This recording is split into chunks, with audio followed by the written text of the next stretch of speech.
problematika juga di cryptocurrency. Jadi harga fee-nya cenderung scaling sama harga koin itu juga. Oke. Gitu. Nah, tapi ngomong cryptocurrency itu bukan cuma Bitcoin ya. Kalau Bitcoin mungkin semua orang tahu gitu ya. Ada banyak ya. Ada banyak. Betul. Bitcoin, ETH mungkin semua orang tahu lah ya. Ini masalahnya kalau kita ngomongin, kita buka exchanger crypto ya misalnya, itu koin ada banyak macam. Banyak, ya. Dari yang misalnya baru ya kan, yang baru jelas. Muncul, terus ada juga yang rug pull ya. Gitu. Itu gimana caranya kita? Apakah kita cuma boleh beli Bitcoin? Apa kita boleh beli koin-koin lain yang mungkin nggak terkenal gitu? Oke. Jadi contoh gampangnya gini deh. Sama juga kayak saham. Mau di Bursa Amrik, yang paling gede apa sih? Misalnya ada Facebook, Google. Nah, sama juga di cryptocurrency kayak gitu. Ada yang paling gedenya Bitcoin misalnya, itu kita samain sama Apple. Ada juga perusahaan-perusahaan yang kecil yang nggak masuk di radar. Nah, sama seperti cryptocurrency, itu banyak sebenarnya gimana ya? Sebenarnya banyak gold mine di kripto yang memang fundamentalnya bagus. Nah, cuma di cryptocurrency ini kita nggak bisa ngeliat fundamental dari laporan keuangannya. Oh, kalau kita lihat laporan keuangannya ini, kalau perusahaan kan gampang tuh, kita bisa lihat di IDX lah kalau di Indonesia. Nah, cryptocurrency kita nggak bisa lihat laporan keuangannya. Cuma kita bisa ngelihat orang-orang di belakang dari proyek itu. Misalnya, contohnya ada Binance nih. Binance itu kan dia koin yang terbitnya jauh lebih lama lah dibandingin si Bitcoin. Tapi kenapa dia bisa booming? Dari awalnya harganya di bawah 50.000. Sekarang di bawah 50.000 dulu. Dulu harganya di bawah 50.000. Sekarang 5 jutaan. Sekarang 5 juta, 6 juta lah. 50.000. Itu naiknya banyak banget. Ya, seperti itu. Nah, jadi di sini emang banyak koin yang kegunaannya beda-beda. Contoh Binance itu kegunaannya apa? Nah, jadi gue mau jelasin dulu, di sini ada 2 tipe cryptocurrency ya. Yang pertama itu ada koin, yang kedua itu ada token. Apa tuh bedanya? Kalau koin itu jadi dia punya network sendiri kayak BTC nih. BTC yang tadi gue bilang kan ada Strux. Strux itu isinya transaksi BTC semua tuh. BTC. Nah, itu namanya network. Jadi datanya kita bisa lihat. Datanya bisa dilihat, itu BTC. Nah, koinnya itu juga BTC. Misalnya kita punya network BTC, struknya BTC nih. Nah, di dalamnya yang tadi es krim punya Rian seharga 9.000. Nah, itu es krimnya itu merek BTC. Gitu. Jadi BTC di dalam situ, di dalam ledgernya juga BTC gitu ya. Itu namanya koin. Nah, sedangkan kalau token itu di BTC nggak ada. Kita ambil contohnya ETH deh. ETH itu, let's say kita ada struk ETH nih. Es krim ETH punya Rian. Nah, itu namanya koin. Karena koin ETH di network ETH sendiri. Cuma kalau token itu beda lagi. Misalnya contoh gini. Di dalam struk ETH, kita kan bilang tadi ada es krim ETH punya Rian. Nah, di token itu kita bisa bilang struk es krim merek apa ya nih yang di ETH ya? Merek Solana atau merek Solana itu koin juga berarti. Kalau Solana dia koin juga. Dia koin sendiri, dia network sendiri. Contoh yang di ETH apa ya yang paling besarnya ya? Contoh misalnya koin apa ya yang di Ethereum ya? Ada bisa lebih dari satu gitu ya? Pokoknya lebih dari satu. Banyak token di ETH. Contohnya Axie deh. AXS. AXS itu kan dia di dalam network si ETH. Jadi di ETH itu, di stroke ETH-nya kita bisa ngeliat nih. Oh, ada koin ETH milik Rian. Itu namanya koin. Sedangkan kalau token dia nggak punya network sendiri nih, tapi dia numpang di network orang lain. Dia si Axie ini dia numpang di struknya si Ethereum gitu. Jadi itu yang membedakan. Jadi ada token yang memang ada juga koin yang memang Tergantung lagi kita analisanya kayak gimana. Entah dari white paper-nya kah, entah dari orang di belakang proyek tersebut kayak gitu. Jadi kalau misalnya dari sekian, gue pernah dengar gini. Orang kan bilang kalau misalnya mau masuk ke kripto, nggak usah beli koin yang aneh-aneh. Belilah yang ya udah kalau nggak ETH atau BTC, atau cek di coin market cap, cari yang misal 5 atau 10 paling atas. Iya kan? Ranking 10 ke atas gitu. Nah, gue pengen argue nih. Karena gue kan nggak pro di crypto. Gue pengen nanya gini. Kalau kita ngomongin market cap di saham, top 10 itu berubah-berubah. Iya kan? Berubah dong. Dulu misalnya UNFR di atas kan turun, sekarang, ya kan? Iya, turun. Tergantung pergantian. Apalagi ada ya. Goto sekarang kan, ada dan lain-lain. Pasti berubah. Kalau kita lihat di kripto berubah nggak? Sebenarnya ada perubahan, tapi 1 sama 2-nya itu pasti BTC dan ETH. Berarti itu udah kita kesampingkan dulu nih, BTC sama ETH. Kita ngomonginnya 3 sampai ke bawah, 3 sampai ke bawah. Kayak misalnya Solana, entah out of nowhere, itu tiba-tiba bisa jadi top 10. Dalam waktu kurang lebih dalam kurun 2 tahun lah. Nah, ada juga koin-koin yang awalnya top 10 di 2015, itu hilang sampai sekarang. Udah nggak ada lagi di coin market cap. Gitu. Artinya nggak bisa ditelan mentah-mentah, yang top 10 itu pasti bagus, itu nggak bisa. Iya, jadi kita mesti analisa terus nih, perkembangan zaman. Kayak gitu lah.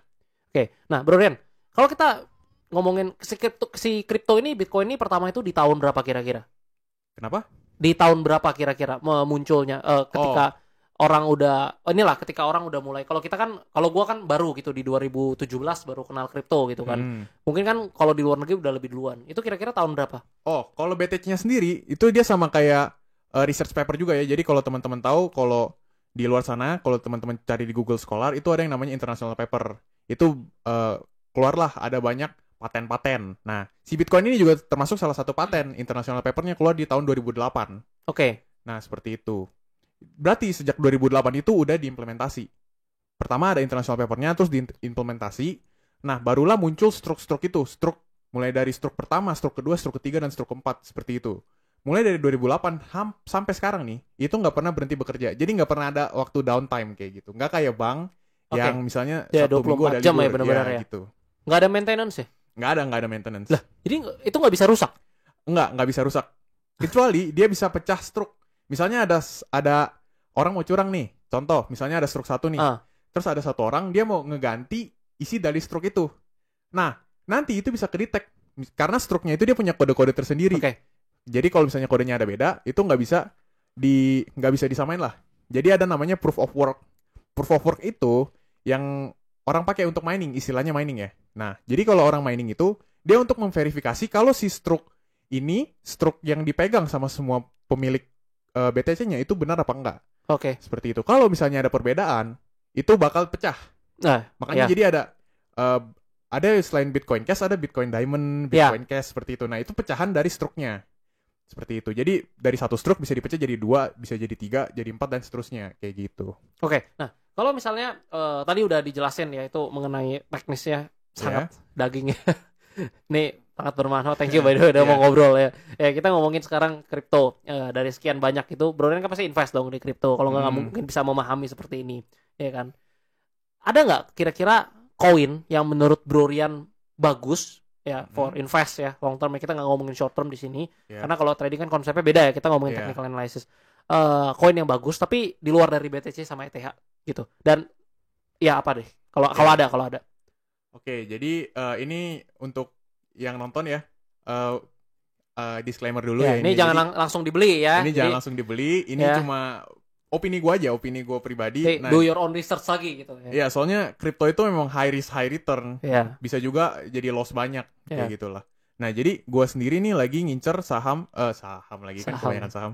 Cryptocurrency atau koin. Jadi ini koin namanya Hedera Hashgraph atau Habar, bisa disebut dengan Habar. Nah, kenapa gue pilih itu? Karena scalingnya oke.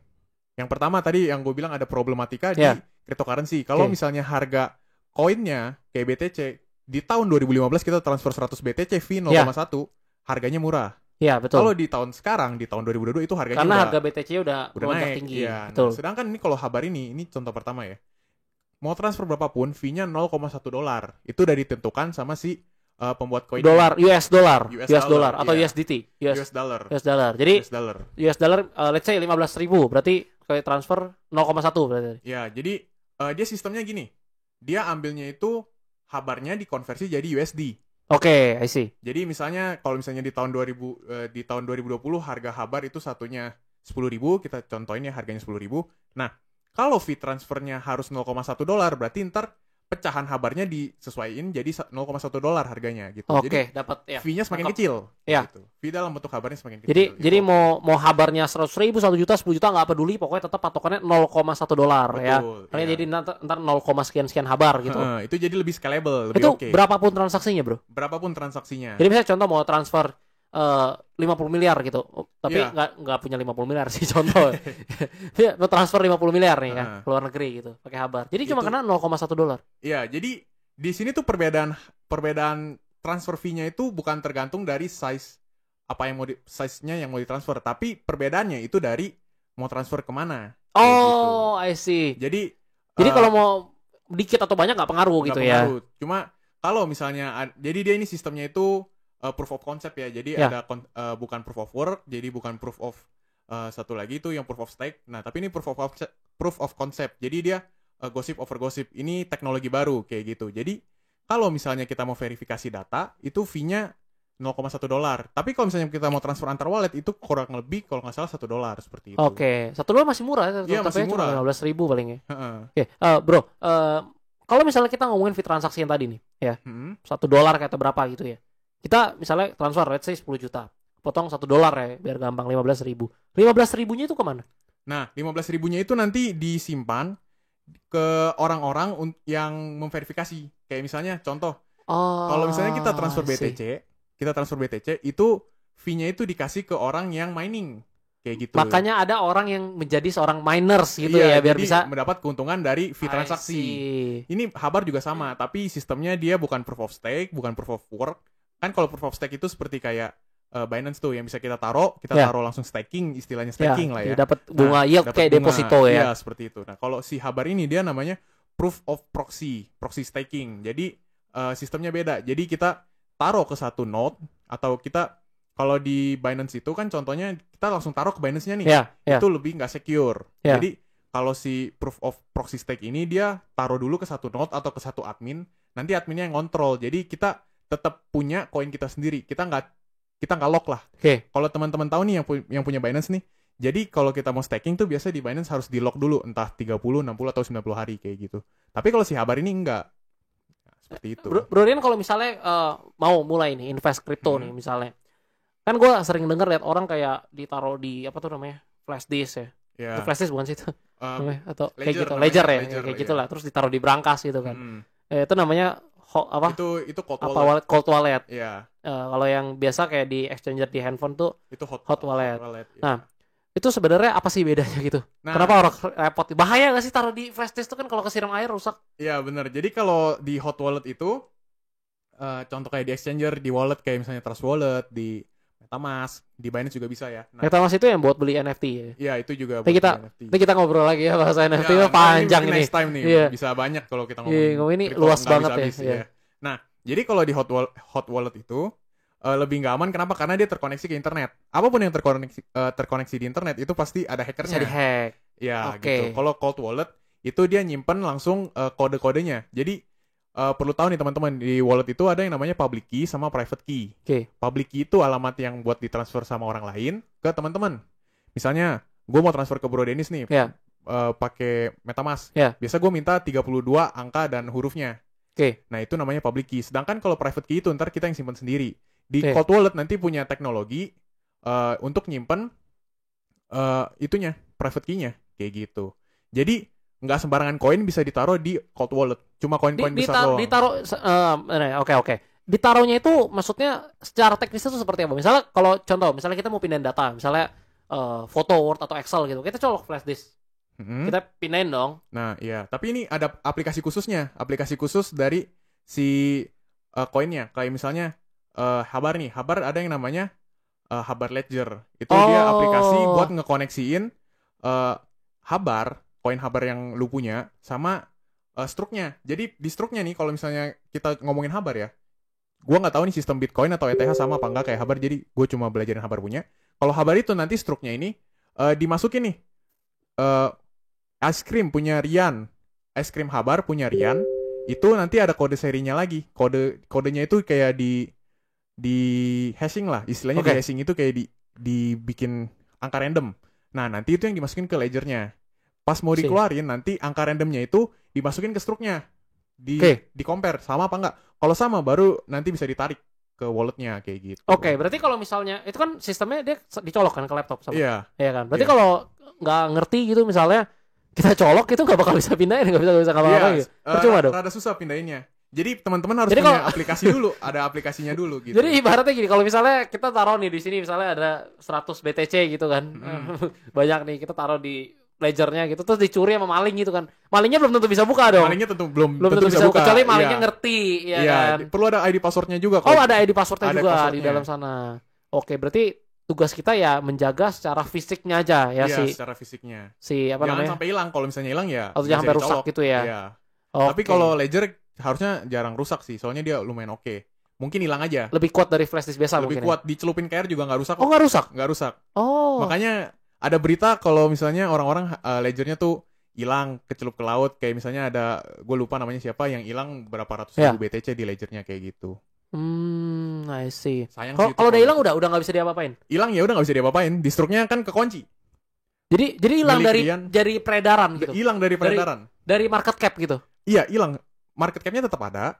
Maksudnya misalnya let's say dalam peredaran total market cap-nya itu ada 500.000 koin nih yang di dalam peredaran. Nah, cuma misalnya ada 200.000 hilang nih di ledgernya. Ya udah, tetap ada 500.000 di peredaran tapi 200.000-nya itu nggak bisa digerakin kayak gitu. I see. Berarti itu perbedaannya antara cold wallet antara hot wallet ya. Pokoknya hot wallet kalau bisa simpen yang secukupnya aja lah, jangan terlalu banyak. Kalau misalnya teman-teman yang udah ngerti. Kalau masih pemula pakai hot wallet aja lah ya, exchanger gitu ya di handphone gitu ya. Iya. Oke, ya, daging banget nih asli. Kita belum selesai tapi ini kita sebenarnya masih banyak bisa ngobrolin banyak lagi. NFT dan lain-lain ya. Belum NFT ya. Terus belum lagi koin-koin yang Gen 3 banyak lah. Brorian sering-sering kesini lah, kita bahas nanti. Kita bisa bahas lagi lah. Yang lain-lain, kripto luas lah ya. Banyak, luas banget, lebih luas dari investasi saham, obligasi gitu-gitu. Soalnya bisa kemana aja. Iya. Mau koneksin ke mobil bisa, itu pakai haba bisa koneksin ke mobil. Kita bisa ngeliat data mobil kita nanti di struknya. Kayak gitu. Jadi sangat luas ya. Sangat luas. Ini enak sekali ngobrol kan, gue belajar gitu sama Brorian. Teman-teman juga belajar sih. Iya. Luar biasa. Daging sini. Oke. Kalau gue lihat nanti Brorian di Om Deddy kan close the door. belum post NFT muka gue. Nantilah. Harus diundang ini. Om Ded kalau nonton tolong diundang. Tapi by the way thank you ya Brorian udah ngobrol. Ntar kita buat waktunya. Kapan-kapan ngobrol-ngobrol lagi soal ini. Thank you banget. Gue dapat banyak banget ilmu dan pelajaran. Oke, thank you Broden. Sehat-sehat Brorian. Ya sehat-sehat juga. Lu jangan sampai sakit lagi. Ya oke, thank you.